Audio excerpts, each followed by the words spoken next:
এই দৃশ্য যেন সরাসরি কোনো যুদ্ধক্ষেত্র থেকে উঠে আসা। আকাশে বাতাসে সাইরেনের শব্দ, আতঙ্কিত জনতা বাংকারের দিকে ছুটছে। বিমানবন্দরে কার্যক্রম স্থগিত। 23 মে শুক্রবার সকালে ইসরায়েলের কেন্দ্রবিন্দু তেল আবিবের কাছে বেন গুরিয়ন বিমানবন্দরে ইয়েমেনি সশস্ত্র বাহিনীর একটি হাইপারসনিক ব্যালিস্টিক মিসাইল আঘাত হানে। ইয়েমেনি সামরিক বাহিনীর মুখপাত্র ব্রিগেডিয়ার জেনারেল ইয়াহিয়া সারি আনুষ্ঠানিকভাবেই হামলার ঘোষণা দেন। তার কথায়, এই হামলা ছিল সুনির্দিষ্ট লক্ষ্যবস্তুর ওপর এবং তা সফল হয়েছে। এর ফলে লাখ লাখ ইসরায়েলি আশ্রয়কেন্দ্রে পালাতে বাধ্য হয়েছে এবং বিমানবন্দরের সমস্ত কার্যক্রম থেমে গেছে।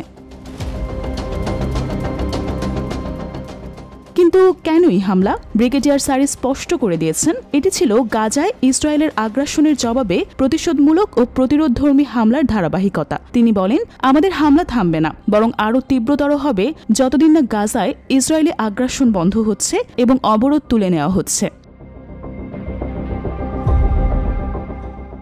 বিবিসির প্রতিবেদনে বলা হয়েছে, এই মিসাইলটি ছিল হাইপারসনিক, অর্থাৎ শব্দের চেয়ে কয়েক গুণ দ্রুতগামী। এটি একেবারে লক্ষ্যবস্তুতে আঘাত করে কার্যত ইসরায়েলের সবচেয়ে গুরুত্বপূর্ণ বিমানবন্দর অচল করে দেয়। তেল আবিব থেকে শুরু করে দক্ষিণ ইসরায়েল পর্যন্ত বিস্তীর্ণ অঞ্চলে সতর্কতা সাইরেন বাজতে শুরু করে। তাসনিম নিউজের মতে, এই হামলার পর বেন গুরিয়ন বিমানবন্দরে কার্যক্রম বন্ধ করে দেওয়া হয়, যাত্রীদের সরিয়ে নেওয়া হয় নিরাপদ স্থানে।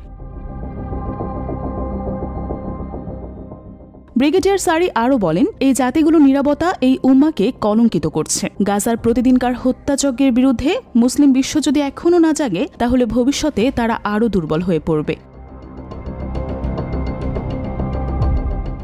গাজা এক দীর্ঘ মৃত্যুপুরীর গল্প।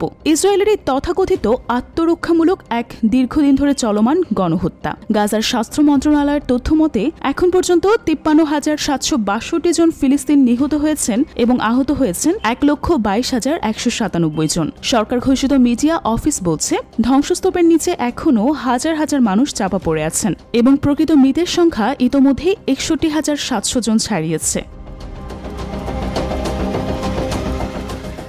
ইয়েমেন নতুন এক প্রতিরোধের মুখ। ইসরায়েলকে চাপে ফেলতে ইয়েমেন বারবার দূরপাল্লার মিসাইল ও ড্রোন হামলা চালিয়ে যাচ্ছে। এটি শুধু সামরিক হামলা নয়, বরং এটি এক প্রতীকী লড়াই, যেখানে গাজার মানুষকে রক্ষার শপথ রয়েছে। এই হামলা প্রমাণ করে যে পশ্চিম এশিয়ার ভূরাজনীতিতে ইসরায়েলের বিরুদ্ধে প্রতিরোধ শুধু গাজা বা লেবাননেই সীমাবদ্ধ নেই। ইয়েমেন এখন এই যুদ্ধে সরাসরি সক্রিয় অংশগ্রহণকারী। এই হাইপারসনিক হামলা ইঙ্গিত দেয় যে যুদ্ধের মাত্রা এবং প্রযুক্তি দুটোই পাল্টে যাচ্ছে। ইসরায়েল হয়তো আয়রন ডোম কিংবা অ্যারো 3 এর মতো প্রতিরক্ষা ব্যবস্থা গ্রহণ করছে, কিন্তু ইয়েমেনি হামলার তীব্রতা এবং বার্তা এই দুটো মিলেই এক নতুন সামরিক বাস্তবতা তৈরি করছে।